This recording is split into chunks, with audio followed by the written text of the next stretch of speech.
Hello students, once again you are welcome to Excel Commerce, and today we are going to discuss very important topic, central problems of an economy. Whenever we study microeconomics, this is the main problem, central problem of an economy. Now what are the central problems of an economy and how can we solve these problems? So we'll learn it in detail. So first question is of central problem, what goods are to be produced? What goods are to be produced? In fact, in front of the producer, this is the main problem. What goods are to be produced? There are so many goods available.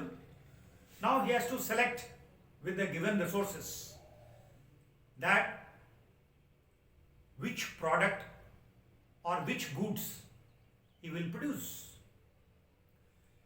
By and large, there are two types of goods, capital goods and consumer goods. You should understand what is the meaning of capital goods and what is the meaning of consumer goods.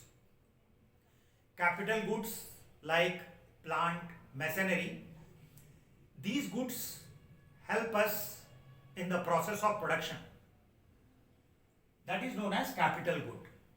Consumer goods means the products which are used by consumers, like FMCG, fast moving consumer goods, consumer durable goods, etc. So the goods which are used by consumer is known as consumer goods. Now, in front of the producer, there is a problem of choice. What product he should produce? Capital goods or consumer good? That is the big problem in front of him. The second problem the producer faces is in what quantity goods are to be produced. Yes, if it is decided that what product he has to produce, the second problem comes that in what quantity goods are to be produced with the given resources. He has limited resources, and by using those resources, he has to produce the goods, capital goods or consumer goods. Now, he has two questions in front of him. How much capital goods and how much consumer goods with the given resources. Whatever resources he has to decide that how much capital goods he will produce and how much consumer goods he will produce. So this is a big challenge in front of him. The next important question is how to produce. How to produce? How to produce means what would be the technique? There are two types of techniques, capital intensive and labor intensive technique. Now capital intensive technique means if you are using machines, then it is a capital intensive technique. The other one is labor intensive, means where more and more laborers are involved. You make use of labor and then you produce the goods. So, how to produce means by using capital intensive technique or by using labor intensive technique. The third question in front of the producer is for whom to produce? For whom to produce? For rich or the poor? Now what happens? That who can afford the goods? Who can afford the goods?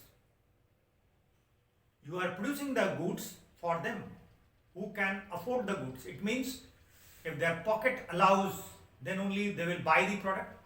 So you have to produce for them who can afford the goods.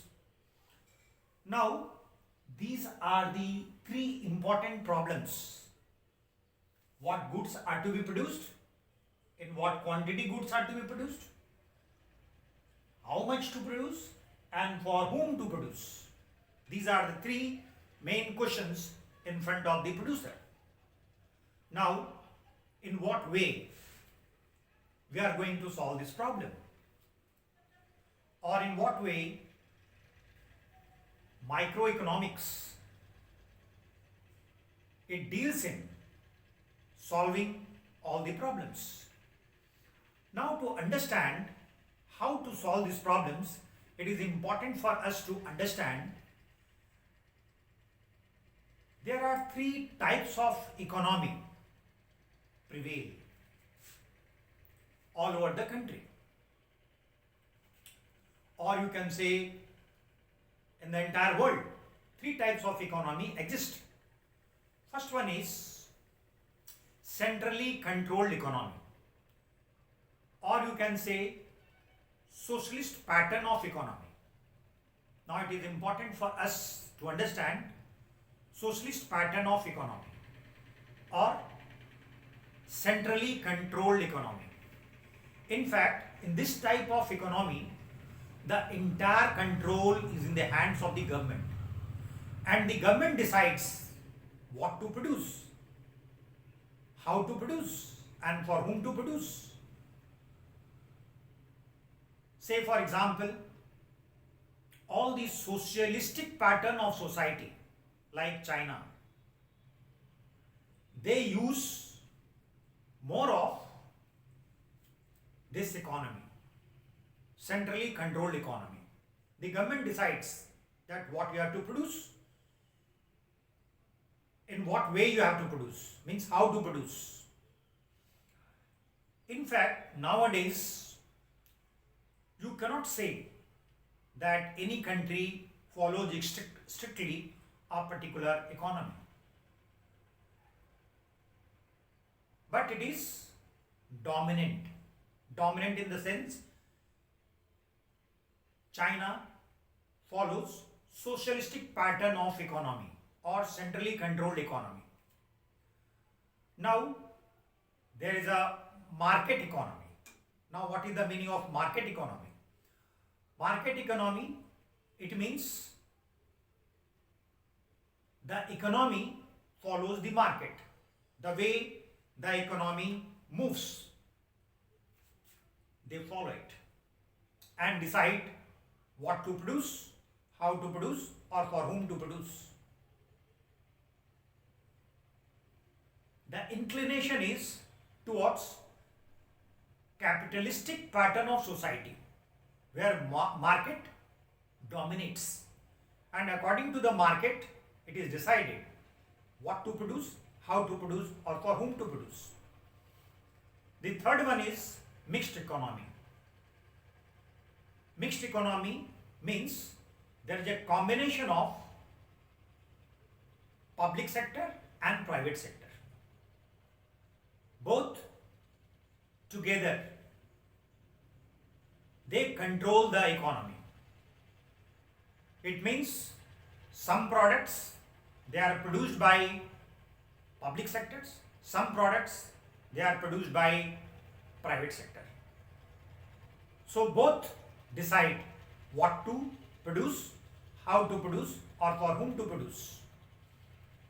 In a socialistic pattern of society or where it is centrally controlled, in fact the government decides that how to produce,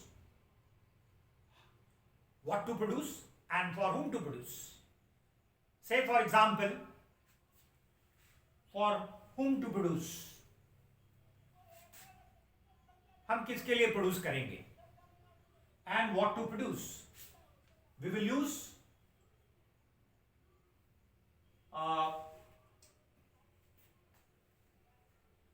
labor intensive forces or capital intensive forces. Now in a socialistic pattern of society, what happens that it is the responsibility of the government to provide employment. Say for example, our country India.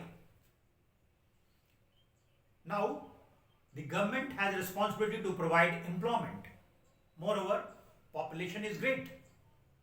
So no doubt we will choose labor intensive rather than capital intensive.